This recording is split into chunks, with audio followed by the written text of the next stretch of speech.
Today, we're going to be continuing with our series on Elijah. This is our seventh and final sermon for Elijah. His journey is coming to an ending. So he's been on a mission from God for most of his life, or all of his life there's a mission from God, but his name means the Lord, He is God. And that's been characteristic of his mission, was to let people know that the Lord of Israel is God, that the God of Abraham, Isaac, and Jacob is the only true God. That's been his mission the whole time, has been to glorify and proclaim who God is. And now, today, he's going to be passing on, he's going to be ascending to heaven and passing on some of that leadership to his follower, Elisha. So we're going to be in 2 Kings chapter 2. And I want to begin by just reading the first 8 verses of this chapter.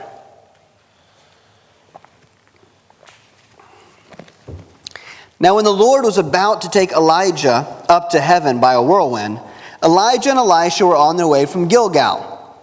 And Elijah said to Elisha, "Please stay here, for the Lord has sent me as far as Bethel." But Elisha said, "As the Lord lives, and as you yourself live, I will not leave you." So they went down to Bethel. And the sons of the prophets who were in Bethel came out to Elisha and said to him, "Do you know that today the Lord will take away your master from over you?" And he said, "Yes, I know it. Keep quiet." Elijah said to him, "Elisha, please stay here, for the Lord has sent me to Jericho." But he said, "As the Lord lives and as you yourself live, I will not leave you." So they came to Jericho. The sons of the prophets who were at Jericho drew near to Elisha and said to him, "Do you know that today the Lord will take away your master from over you?" And he answered, "Yes, I know it. Keep quiet." Then Elijah said to him, "Please stay here, for the Lord has sent me to the Jordan." But he said, "As the Lord lives and as you yourself live, I will not leave you." So the two of them went on. 50 men of the sons of the prophets also went and stood at some distance from them, as they both were standing by the Jordan. Then Elijah took his cloak and rolled it up and struck the water. And the water was parted to the one side and to the other, till the two of them could go over on dry ground. You've surely read or heard this text before as Elijah's leaving. 3 times he says to his servant Elisha, "Stay here," and moves on. "Stay here," and moves on. "Stay here," and he moves on. And every single time Elisha stays with him. It's reminiscent of that Elijah had another servant. If you remember that earlier in the story, when he was on Mount Carmel, he had another servant, and he left that servant, and that servant was willing to be left behind. I wonder if Elisha knew about that. I wonder what would have happened if that servant had stayed with Elijah. But Elisha's not willing to let Elijah basically get out of his sight. He wants to stay with him. He's pursuing the blessing and wanting to be there with him, and it's clearly a test. Just as Jesus was tempted in the wilderness 3 times, as Peter denied Christ 3 times, was restored 3 times, we see the pattern here of 3 times him being tempted to stay. This gives you an idea of the path they took. Now, there's some disagreement amongst scholars of which Gilgal. A lot of these places ended up having multiple names, but this is one location of Gilgal, one of the 2 most popular that scholars theorize. And then here's Bethel, here's Jericho, and here's the Jordan. And so he's journeying from Gilgal, Bethel, Jericho, and out of the Jordan. And there's some important things that are going on here. First of all, he's visiting the schools of the prophets. Now, the prophets were important because there were times when the priests and the Levites weren't able to lead the people in the worship of God. As a matter of fact, if we read in 2 Chronicles, just a quick cross-reference here. 2 Chronicles chapter 11, verses 13 and 14.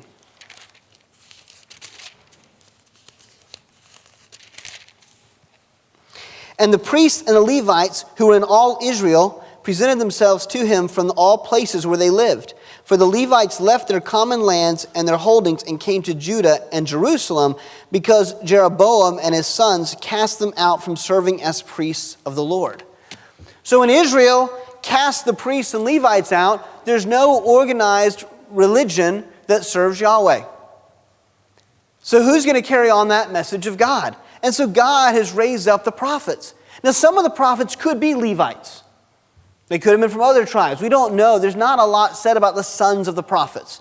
But we understand the idea of the sons of the prophets. These are disciples of the prophets. They are also prophets. They are students who are taught as prophets and are raised up to be prophets. But they are outside of the organized system of Judaism. They're outside of the temple system. They're outside of the Levitical order and how that was organized. And some of the Levites did music and worship. The prophets are separate from all that. And so even as the Levites and the priests are kicked out and not allowed to serve in their functions and their positions, the prophets can keep going because they're not a part of that system. They're on their own. It's believed by many in tradition that Samuel first started establishing these schools. We know that Samuel lived a period of every year in Bethel. And there's a school there. And so Jewish tradition says that Samuel began raising up other prophets. We don't have any biblical evidence to say otherwise, but it could make sense. It's interesting to see how God, throughout history, raised up these prophets from outside of the standard priest and Levitical system. That He would raise up people like Jonah or Elijah or Isaiah to go and to preach His message to a nation that didn't want to hear it. And so Elijah, as he's journeying, is going and seems to be visiting some of these schools on his way out. We can expect that this is not a full accounting of what happened that day. We can expect that he probably addressed those prophets, those sons of the prophets who came out. This is just, I think it's an abbreviated version. It tells us what God wants us to know, the important things we need to know. But in reality, there was probably a lot more happening that day. Just as John says that Jesus did far more than what was recorded, we know Elijah and others did more than what we have recorded. And so I would guess he's probably going to each of these, you could say like seminaries, addressing these sons of the prophets, encouraging them, preaching to them, building them up. And then each time says, Elisha, you can just stay here. I'll just go on my own. And of course, Elisha keeps going with him.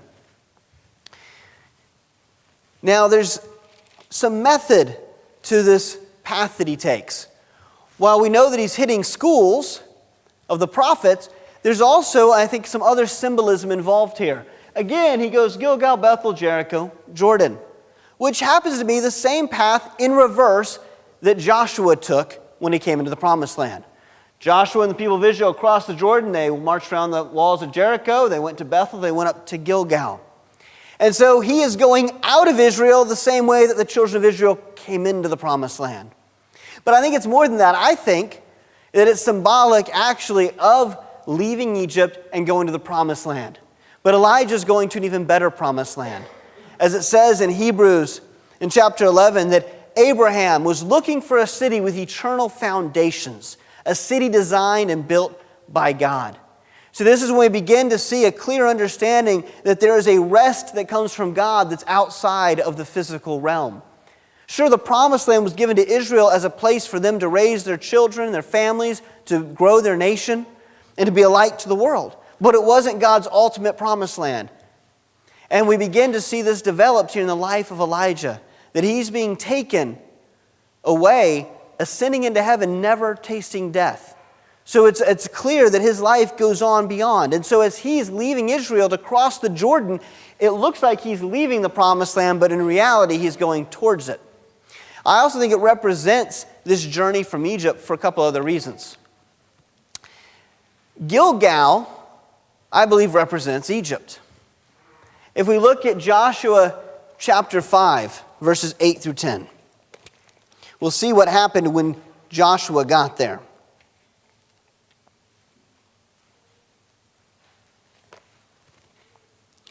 When the circumcising of the whole nation was finished, they remained in their places in the camp until they were healed. And the Lord said to Joshua, "Today I have rolled away the reproach of Egypt from you." And so the name of that place is called Gilgal to this day. And by the way, the reason it's called Gilgal is that sounds similar to the Hebrew word for to roll. So he's rolled away Egypt. But so Gilgal represents getting free of Egypt. Now Joshua's gotten here after Jericho and Bethel. But Elijah and Elisha, this part of their story starts there. And it represents perhaps, it's one theory, the idea of leaving Egypt behind. Because that's when they left Egypt behind. And they'd obviously physically left Egypt behind a long time. But with the circumcision, they left the practice of Egypt. They cut themselves literally and figuratively away from Egypt the gods of Egypt. I mean, they were being established as their own people there in Israel. And so, in a way, Elijah and Elisha, as they're journeying, they represent Moses and Joshua. There's a reflection happening here. Two of the greatest leaders who founded the nation, or led the nation to its founding. You could say they're founding fathers, as we in America would say.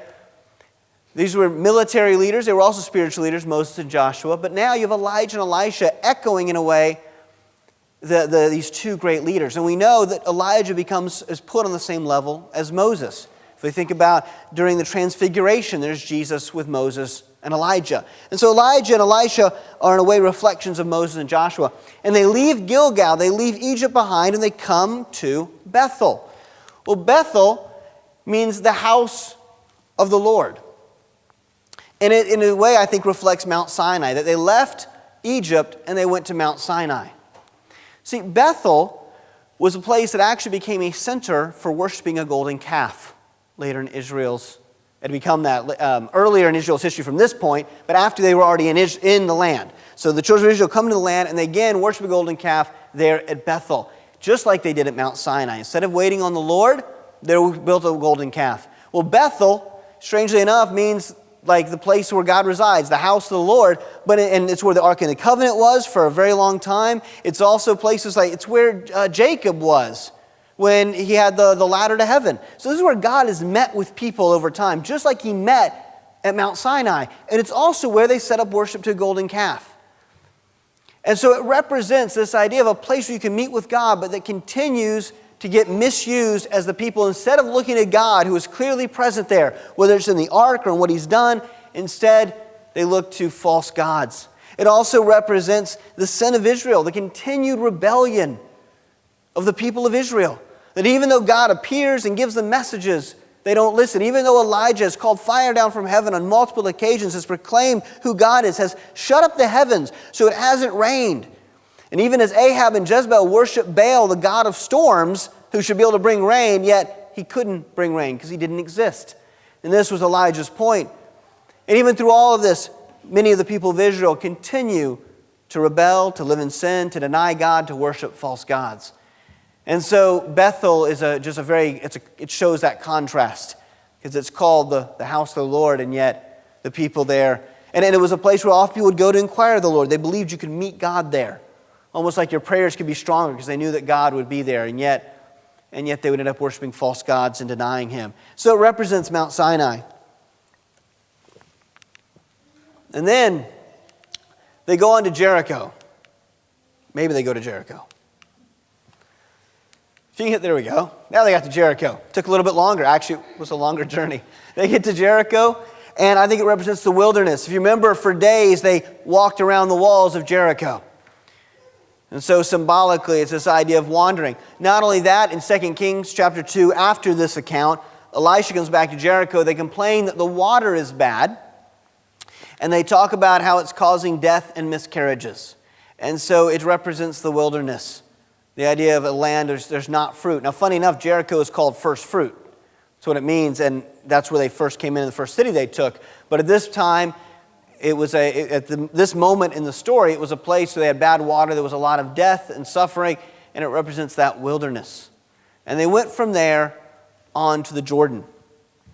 And so as these two journey together, 3 times now, Elisha has been offered the chance to stay. He's had the chance to stay alone in Gilgal, the chance to stay with other prophets in Bethel and Jericho. But each time he wants to go on with his mentor, with Elijah. The other prophets have come out to tell him that Elijah's about to leave. Now, on the one hand, we're not sure. It seems to almost upset Elisha. He says, I know. Shut up. Stop talking about it. Maybe he's sad because he doesn't want to think about Elijah leaving. He doesn't want to rush it in any way. It's interesting that God is broadcasting this to all of his prophets. Clearly, of course, Elisha knows, and of course, Elijah knows, but all the other sons of the prophets, they all know too. God's told everybody, hey, this is it. It shows what a big deal Elijah was. He's in many ways the most important prophet in Israel's history. And this was a huge deal. He's going to go away today. And so Elisha is following there. He knows that the time is coming. He continues He desires, I believe, God's blessings. Just as the children of Israel, they wanted to stay in Egypt. They wanted Moses to go away. They got in the wilderness. They went to Mount Sinai, and they wanted to worship other gods. They went to the promised land, and 10 of the spies lied and gave a bad report, and the Israelites wanted to run away back into the wilderness and back to Egypt. And so I think it's largely symbolic of Elijah's basically telling Elisha through this very interactive way of doing it that his commitment needs to be such that he's committed like Elijah to God, but not like the people of Israel, not who quickly want to go back to the things of Egypt, or who will abandon God even at the mountain of God, or will abandon God while in the wilderness. But that he needs to be faithful to God and God's call no matter where God calls. And Elisha shows that faithfulness. And so in many ways I think it's a symbolic opportunity for Elisha to show his dedication to God and his dedication to God's prophet, Elijah. These 50 men here from Jericho come out to see them and to watch as Elijah and Elisha are going to move on across the Jordan. So let's go ahead and read 2 Kings chapter 2, verses 9 through 14.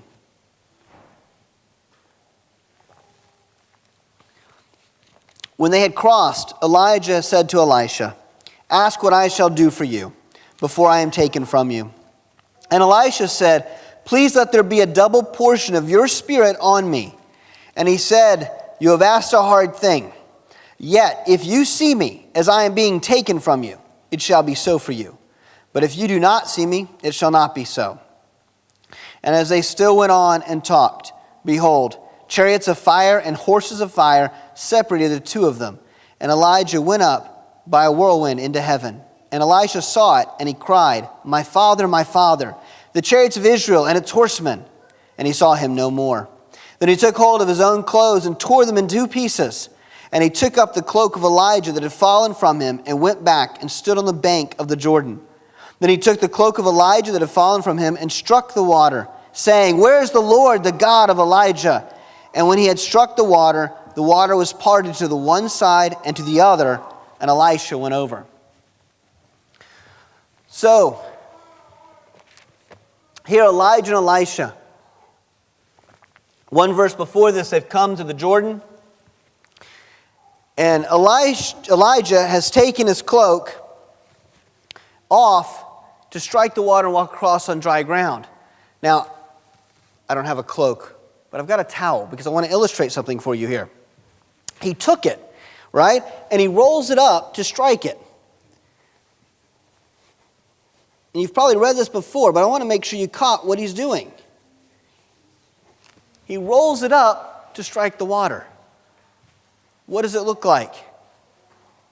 It's his staff. It's like the staff of Moses. It's representative. He could have done it a lot of ways, but he rolls it up, probably it's a brown piece of clothing, into what looks like a staff and holds it out over the water. Reminiscent of Moses, who raises his staff up and the waters of Egypt part. The waters of the Red Sea part. And if you remember, after that, they go through the wilderness, and 40-some years later, they come to the Jordan River, and Joshua parts the Jordan.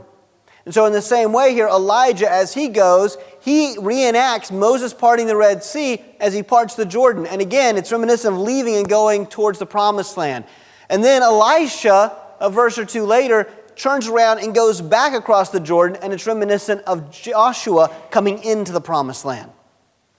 And it's reminiscent of him beginning, or it's symbolic of Elisha beginning his ministry.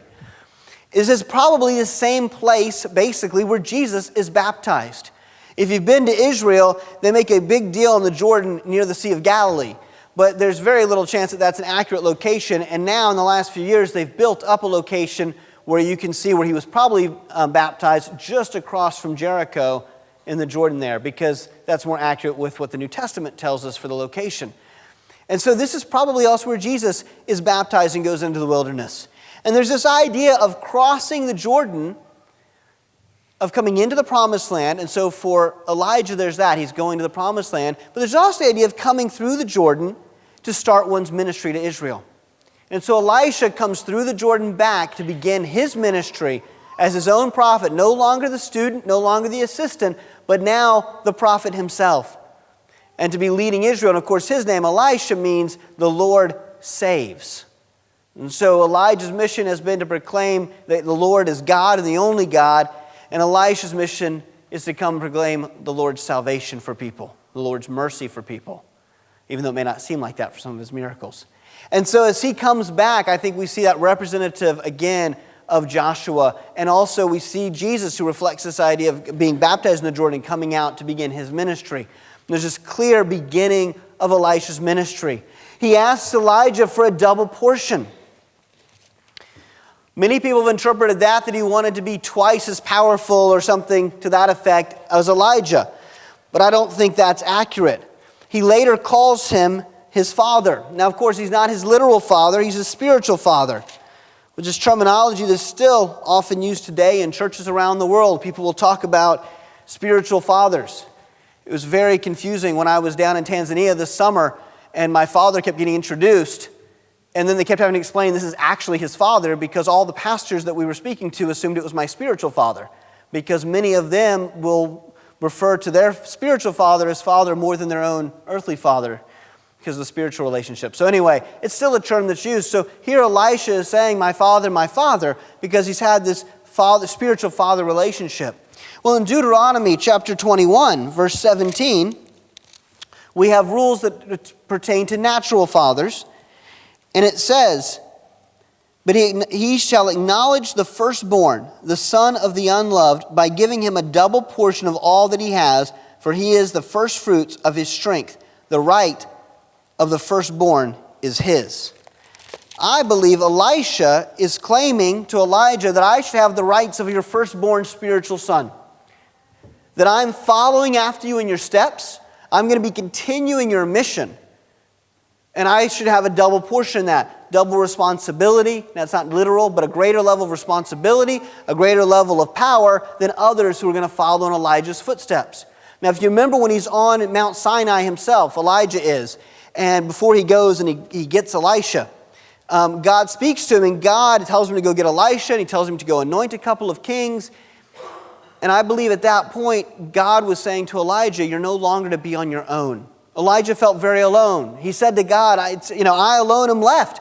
And God said, no, there's 7,000 others who haven't bowed their knee to Baal. But Elijah he'd gone off on his own into the wilderness. He had then been with the widow and her son, but still felt alone as the man of God. He then has a face-off with the prophets of Baal. And even though he has an assistant, he feels like he's alone against these 400 prophets of Baal. And so he's felt alone in this ministry. And when he goes to Mount Sinai, I believe God was telling him, now it's a time for transition in ministry. And it's a time for you to begin to pass on to others your responsibility and to train others in this. We don't know what Elijah does after that with a lot of his life. I think it's likely that he began to train at some of these schools of the prophets. And that's why we see him telling the prophets goodbye there. But he's probably training others. And so Elisha understands that now, Elijah's been the superstar. He's been God's superhero. But that's about to change. There's going to be more prophets involved, more people involved in continuing God's work now that Elijah has set the standard and is calling the people back to worship the one true God. But Elisha, he's been with Elijah now for some time. And he expects that he should have a greater role than the others. And there's nothing wrong with this. He wants the spiritual blessings. He wants the opportunity to serve God in greater ways, have greater opportunities to serve God. And he says, look, I'm your firstborn. I'm the one that's been with you this whole time, following after you, serving you. I want that double portion. Just like a natural firstborn son would get twice what all the other children got. And then in quite literal sense, well, in a more figurative and a spiritual sense, I think Elisha is asking that he would be the main descendant spiritually of Elijah, and seen that way, which he is. And so once the mantle falls to him, he takes it, he strikes the water's split. And then as the people in Jericho see that he has the power of Elijah, the other prophets, they see him as the rightful heir, if you will, or successor to Elijah. But Elisha never attains to the same level that Elijah did. So if he was double Elijah, as many old scholars used to interpret, we don't see that result in his life. But we do see him having a mighty impact in Israel, but not to the same extent as Elijah. And so he's going to continue this tradition on. Now, of course, as they're standing there, they've been there talking, And it says in 2 Kings, where we read that these chariots of fire pulled by horses of fire come between them while they're talking. They're interrupted. I would love to know what they were saying at the time. I'm sure it must not have been too important or God wouldn't have interrupted it, but I can just imagine Elijah, telling Elisha, oh, and the most important thing I've learned in my life, and then all of a sudden there come the chariots, and there's Elisha standing there going, wait, what were you going to say next? I'm sure no matter what Elijah was saying, Elisha wasn't ready for his master to go. But I'm sure no matter how long God had waited, Elisha wouldn't have been ready. He wanted to get every last second out of that time with Elijah. And so as they're talking, and Elisha's probably trying to get everything he can out of Elijah, this chariot comes down and picks Elijah up and takes him through a windstorm. There's different interpretations of what that word means, but the most important aspect is it's a storm. Because remember again, the number one god that Elijah had gone against was Baal, the god of storms.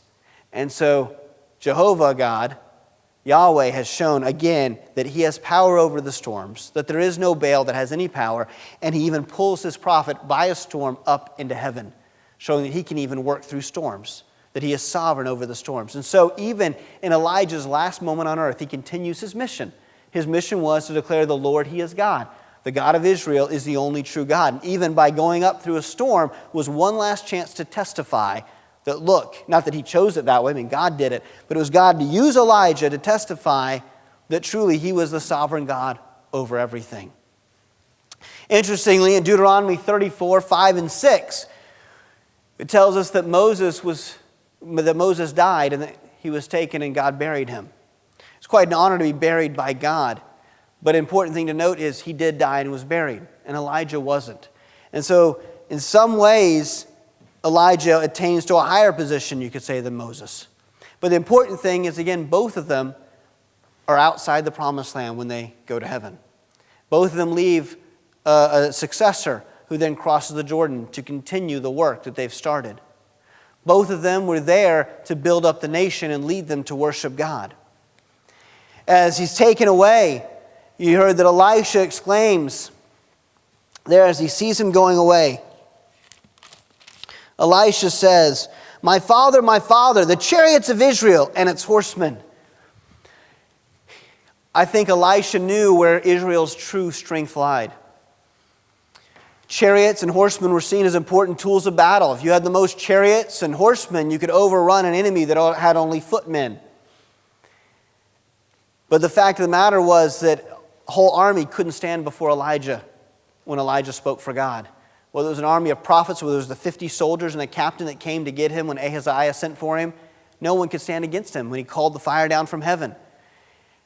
But more importantly than that was as God spoke through Elijah, it's God's word that ultimately would sustain Israel, that would protect Israel.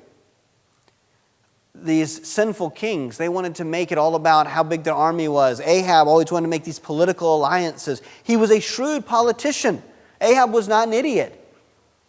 But unfortunately, his heart was in the wrong place because his trust was in the wrong place. There's the old hymn that says, just trust and obey. There is no other way to be happy in Jesus. In the same way, even back then, there was no other way to be happy in God but to trust and obey. And over again, when hard times hit Israel, it's because they don't trust and obey. They don't trust and obey and go in the promised land. They wander for 40 years. They don't trust and obey God and listen to God's word through Elijah. They have a drought for 3.5 years. Over and over, they don't hear the prophets, and Babylon, they come in and they take them into exile. Hard times come as they don't listen to the word of God. It doesn't matter how many horses, how many chariots they have, how many men they have in their army. When they don't trust and follow God, bad things come to their nation. But when their trust is in God, He protects them. We even have stories like David and Goliath, which illustrate even when a much better fit army, the Philistines, these well-knowledgeable Phoenicians. If you didn't realize, the Philistines are actually the Phoenicians, very advanced society with armor and armaments, comes against Israel. This is before Elijah's time. And Israel has nothing but a king and a crown prince with swords, and no one else even has a weapon, and yet God defeats the Philistines through them. And it's a reminder that the battle belongs to the Lord. And so as Elisha sees Elijah being taken to heaven, he sees that this is God's protector. This has been God's hero, the one that God has been working through. And now that's going to fall on to Elisha to continue. He ascends to heaven. There's only 3 men in the Bible, and as far as we know ever, that have ascended to heaven. Of course, that was Enoch, Elijah, and Jesus. And with Elijah, there continued to be an idea that he would return. Even some of the last verses in Malachi seem to indicate that he's going to return at some point as a prophet. John the Baptist was considered, in a way, as a spiritual successor to Elijah, as he was the voice that cries out in the wilderness. And of course, Jesus is going to return. But this idea that Elijah had never tasted death, the Jews began to wait for his return. When would he come back? The whole story gives us a number of points of application. It shows us that God wants us to pursue blessings of His. That God doesn't want us just to settle. Elisha could have thought, it's comfortable enough here in Bethel. I've got these prophets, they'll listen to me, I can become a teacher, I can live here comfortably. But he didn't want the comfort, he wanted the blessings of God. We see that Elisha has faithfully followed from the day that he kissed his mother and father goodbye and killed his oxen and burned their yokes and fed the people around him, giving up his earthly ways to follow Elijah. And now we have a reflection of that, of his calling, because as Elijah leaves, Elisha rips his clothes in two. And while this is a symbol of mourning, it's probably also a sign of him leaving his old life behind. And then he takes up his master's cloak and puts that on. In a way, in the New Testament, of course, our life in Christ, we're born again. We're no longer the old person we were, but we're a new creation. And in some ways, there's this idea of a transformation. Elisha is going from his old life as the follower to now taking on this mantle of Elijah's and leaving that old life again behind, willing to follow God's call wherever it's going to take him. And it's an example for us. For are we willing to follow God's call? It's so easy for us to get comfortable.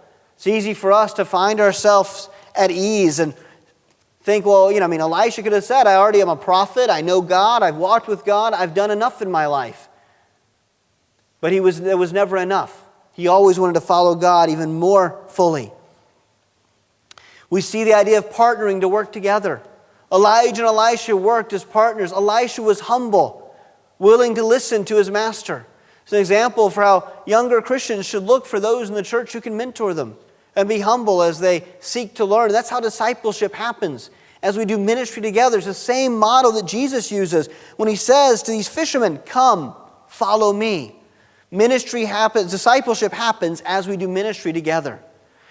It also means that those more mature Christians should be looking for people to do ministry with, to bring them along.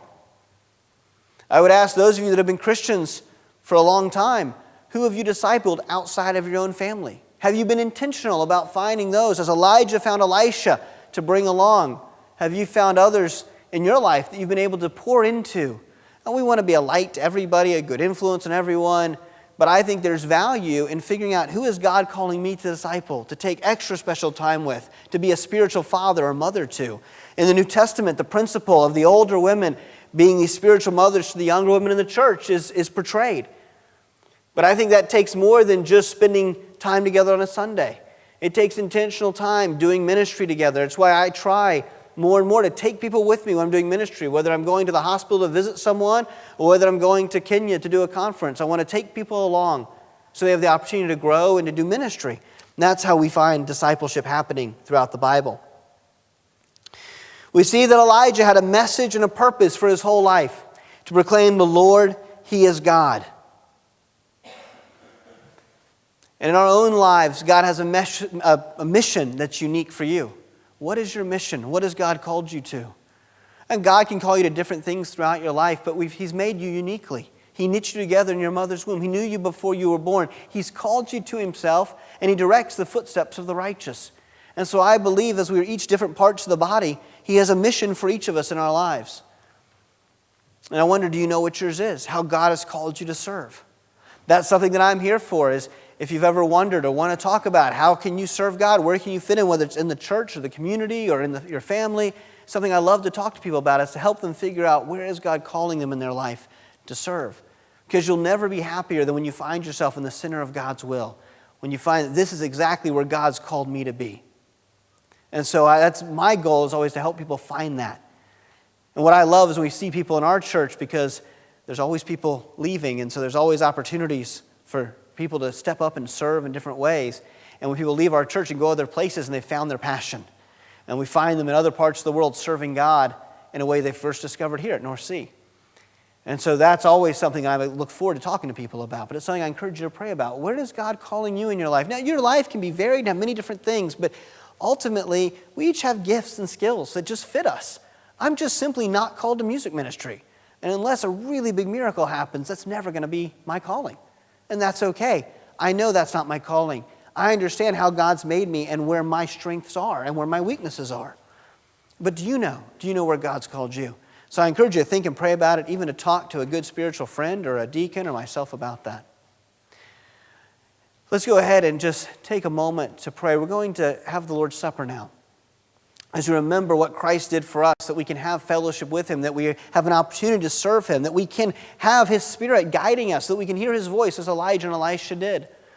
As we do that this morning, I would like to just encourage you to take just a couple minutes of silent prayer. Make sure you're right before God. The deacons will come up and get the table set. And then after a couple minutes of silent prayer, I'll open with a prayer and we'll continue with communion. So just take 2 minutes now.